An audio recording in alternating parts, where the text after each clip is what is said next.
Making her pro debut in Invicta FC 55 as a flyweight out of Michigan, who wrapped up her AMMY career with an impressive 7-0. She is Zoe Nowicki. How's it going today, Zoe? Hi, I'm good. How are you? Can't complain. I'm not in fight camp. I'm just enjoying life, counting down to the return of Invicta.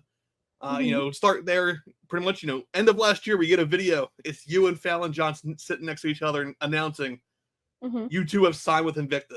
Mm-hmm. That was December. Yes, It is December. now June, almost like 6 months to the date of the recording. You have a date, you have an opponent.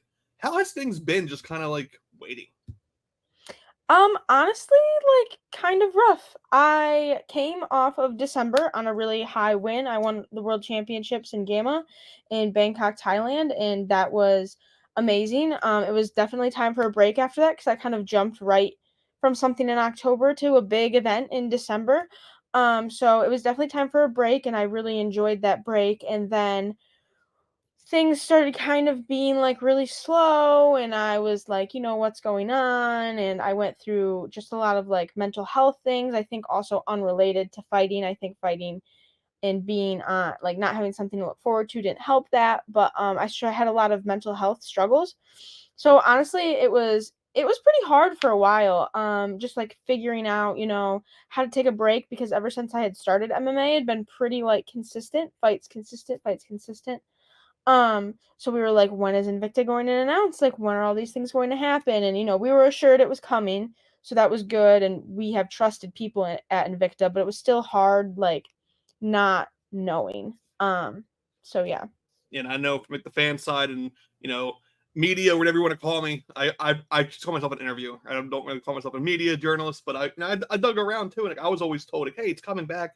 They're Hmm. not gone, this, that, and the other. It was Yeah. like, all right, month after month after month, you start like questioning like who's trying to just convince themselves at that point. Hmm. But in your debut, you do have, I'm gonna try to not mess up her name. I think it's Josiane Oliveira. She That sounds right, right? It Yeah. looks right. Yeah. She's a 5-time IMMAF medalist, with 3 gold wins over there. So she's used to like the tournament structure, kind of like you are with Gamma. Hmm. What have you seen from her, and like, how do you feel this one plays out? I haven't seen much on her. I like know she comes from a Taekwondo background. Um, so mainly a striker. I'm sure, she's obviously a good fighter. She's won a lot of things. Like, I'm sure she's well-rounded. She's been doing MMA clearly for some time. If she's 12-1, I think is her record. And I'm sure she has plenty of Taekwondo fights. So, I think it plays out to be a fun fight, honestly. I think a lot of her weaknesses are going to be my strengths, and a lot of my weaknesses are going to be her strengths. So I think it'll be fun to see. Like, I could see it being on the ground or on the feet, either way. I think it'll be a good mix up. I know that she's involved with the Olympics in Taekwondo in ways. So obviously, she has that mental toughness. She has that grit edge that I have. I came from a hardcore wrestling background. So I already have that competition, mental toughness, aggression, mental edge. And I think she comes from the same thing. So I'm excited about the matchup. Nice, and that's kind of where my next question kind of leads into. But your wrestling experience as well. Mhm. Not only that, you also have, like I said, the Gamma. So you're used to the tournament structure too. But you bring in wrestling, you know all about brackets, you know about Mhm. tournament and all that too. I mean, just to give some accomplishment, because like wrestling is such a big thing in MMA now too. Like, everyone's name is like, where do they wrestle at before? Mhm. 6-time Michigan's women's state champion, 3-time All American, one of the second female to qualify in D2 under the men's division or boys division, I think is how it was listed on your profile. Yeah. Um, like, just incredible there. How do you feel your background in like wrestling and structure in a way has fed into your MMA career so far? Yeah, so I was always an aggressive wrestler. I grew up wrestling boys in high school, and then I transitioned to women in college, because there's women's wrestling in college, and then there's women's wrestling on the senior level circuit and Olympic circuit that I've been involved in. I think it really gives me, so like I said, I was an aggressive wrestler. It gives me that aggressive edge, and so I think it led into MMA really, really well. I was always like bully style, and I think wrestling, just like being in the practice room, you hear about it. You hear about how the determination, the grit, the next level you have to achieve to be super successful at that level. So, in college I was a 2-time national champ, and I was a multiple time All-American on the world level. So you just have to reach a level of aggression and somewhat like confidence in yourself. And I think that bleeds into my MMA really well and has helped me get like a fast jump start.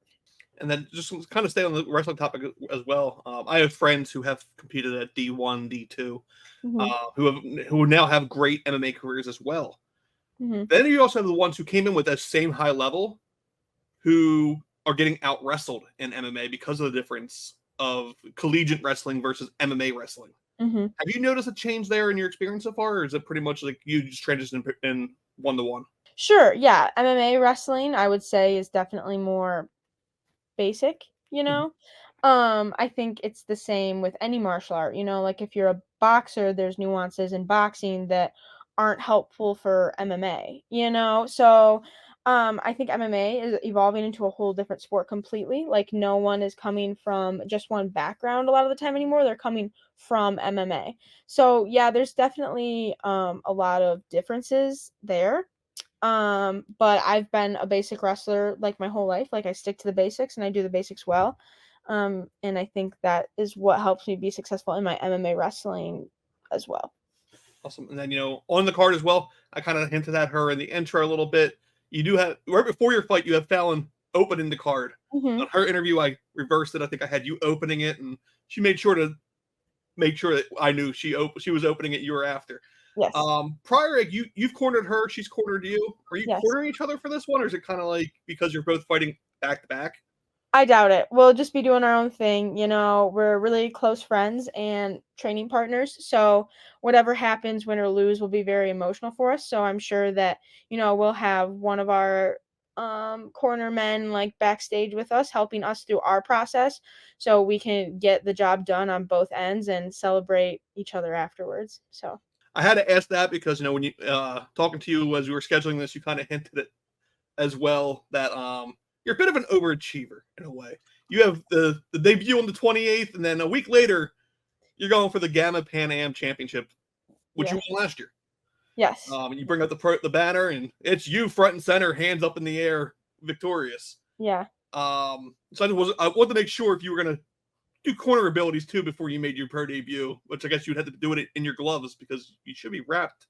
Yeah, right. No, we'd be ready to go. It would be too much emotion, too much going on. So, because whenever I've cornered her, it's a lot of high anxiety. So, just because we care about each other, we train together, obviously. So, that would be a lot.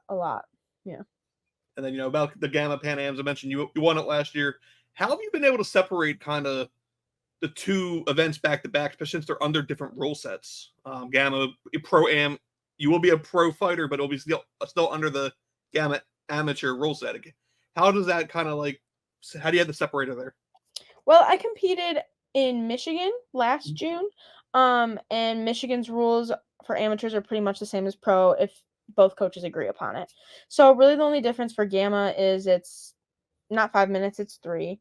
And there's like no elbows and then like various kicks to the face and stuff like that. So I do pretty well with like my fight IQ and like keeping myself calm and knowing that, this is the rule set I'm under, I can't do this. And I just remind myself a few times and that's kind of all it takes. So yeah, it stood out to me because I know you have fighters who currently in like Bellator and PFL who they can elbow in one, but you can't elbow in the other, and occasionally you see the elbow start getting cocked, and you're like, you see them sometimes pull it back, and sometimes it goes through.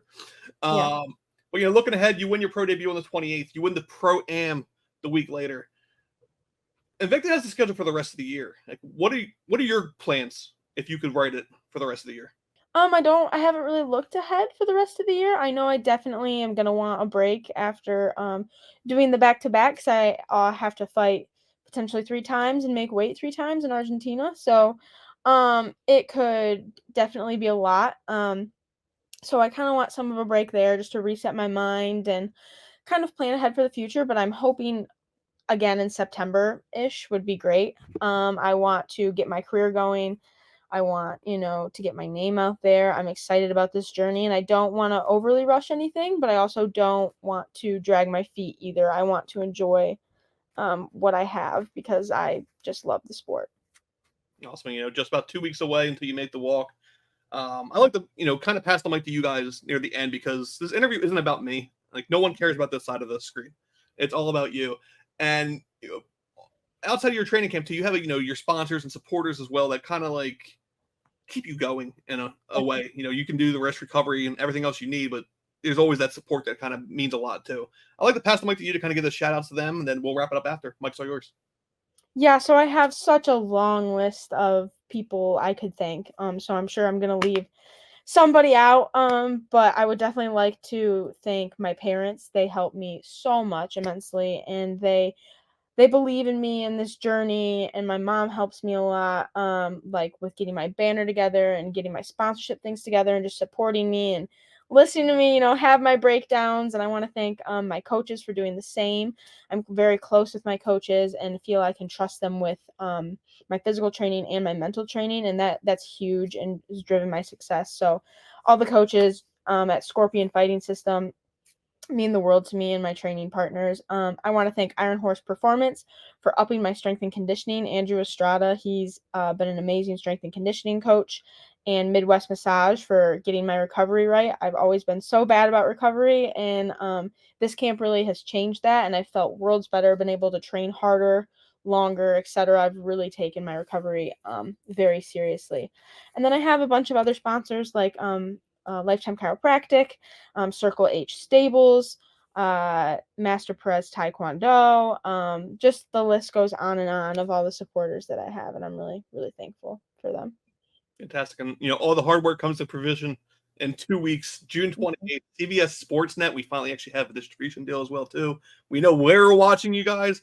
I was pretty excited just to watch on YouTube. Now I got to figure out how to watch CBS Sports. I think it still be on YouTube, too. Don't quote me on that, but I will get that locked down because I think I'm talking to Shannon next week. Perfect. Because that's one thing. Like, I love the CBS spotlight. It was a growth spot for Bellator, Elite XC, the whole nine. And it's a kind of welcome home for Shannon and the Invicta crew as well. So I look forward to seeing you. First 2 fights right out of Scorpion. People have. I was saying it when I interviewed Fallon. Like, people know your team, but they don't know your team. Like, we're different over here in a good way. It's one of those fun little smaller gyms that have a lot of talent coming out of there, and I think you guys, you and Fallon are gonna lead the female side of it coming out of there. Of course, you had Alicia as well previously, and then you also have the guys kind of doing a little. They kind of started the intro a little bit between your coach and then Josh and all that too. So, I look forward to it. Best of skill next week, and then I guess the week after too. Yeah. Thank you. Awesome. Thank you for your time. Of course.